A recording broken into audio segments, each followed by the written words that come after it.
a bit's happened over the last couple of weeks. We filmed the 29 Gold Stars film clip, which was so much fun, and it was such a privilege to have 13 & Co and their team on board. There was fuck all money involved, so they were doing it because they believed in the song, they believed in their own idea.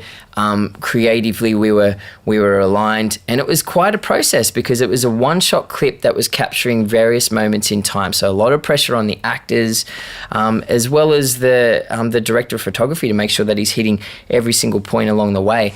One mess up and the whole thing has to be done again, and that's why we finished up at 4 o'clock the next morning. After I burnt out, I became quite attached to certain pillars in my life, like sleep, nutrition, and monitoring my stress levels. And that's what kind of healed me to a point, but then it became a problem because I was clinging to them, and that was creating more stress in my life. So then it became about just letting go a little bit more and trusting. And this experience definitely tested all of that, and I didn't even think twice about my own capabilities because I was too busy having fun. And it just goes to show that when you're focused, when you're fully focused in a certain direction, all the other shit just disappears. So an awesome experience. When I wrote 29 Gold Stars, my head was kind of in the gutter. So I became fascinated by the relationship between desire and shame. And over the last couple of weeks, I started thinking, what other sort of guilty pleasures do we have? And I started thinking of songs. And I thought, well, what if I put together like a playlist of everybody's guilty pleasures? Like, what songs do we love that we're embarrassed to admit? So I put it out on social media, and I was flooded with suggestions, and I went, wow, people just need the opportunity to admit this stuff. So I had some great suggestions like Jeremy Jordan, Criss Cross, what else? Chicago. It's a great little list. I had so much fun putting it together. So that's on my Spotify artist profile. If you scroll down the bottom, 29 guilty pleasures. And in the background, my management team are concreting in gigs all the way around Australia. So we've got Sydney, Melbourne, Adelaide, Perth, Brisbane, and rural locations in between those.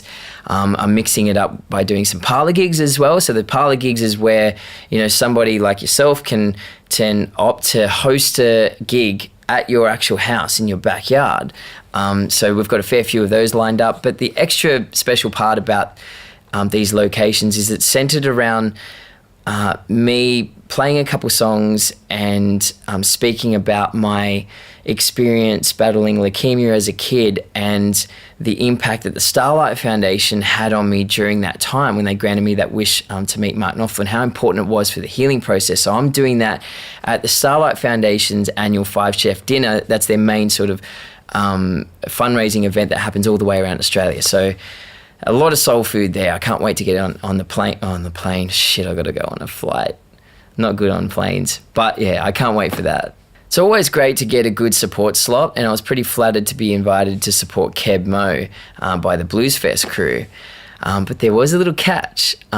He's doing just a solo set, and I feel like it's pretty inappropriate for me to be rocking up with band or extra players. It just messes with the dynamic of the whole night. So I had a real good think, and I'm going to be doing my first ever live performance solo, like completely solo.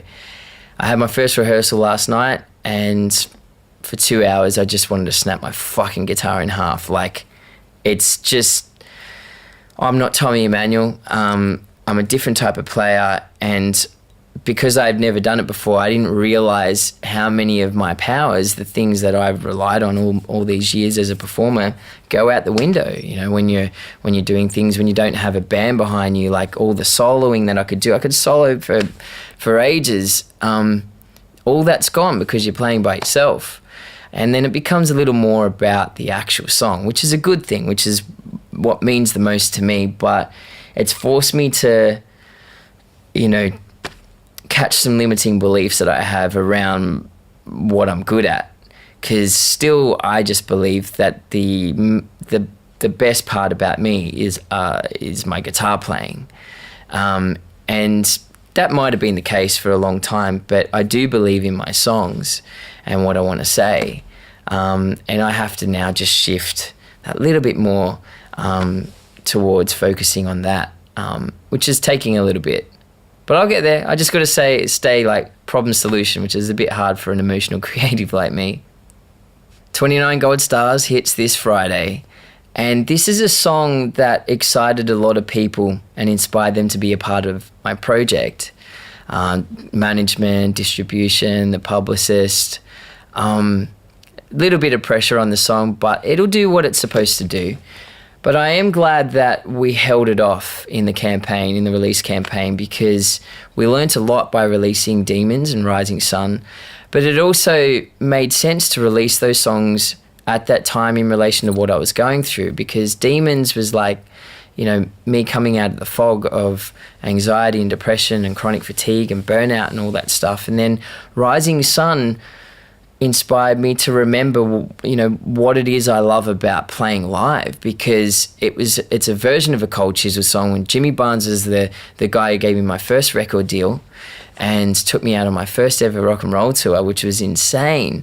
And that's the thing I needed to get back out on the road again, which is that first tour back last year. 29 Gold Stars, I feel, is like having fun, and Hug, the next single that will release the EP, is about making peace with the things that have hurt you in order to be free of them. And that's something that I know I'm going to need to bask in order to get that courage to leap out and take on the plans for this year. The way I see it, you know, at worst case, let's assume that there will be fear. And I know when you're going out, pushing yourself outside of your comfort zone, there's going to be fear. That's the nature of growth. It's uncomfortable. But it's like, isn't it better to feel that fear doing what you love than feel fear running away from the thing that you love? So that's kind of what I got in my head. And I only have to look back at all these things that I used to fear that I don't anymore, to remind me of, you know, why I need to have faith moving forward and just trust and let go.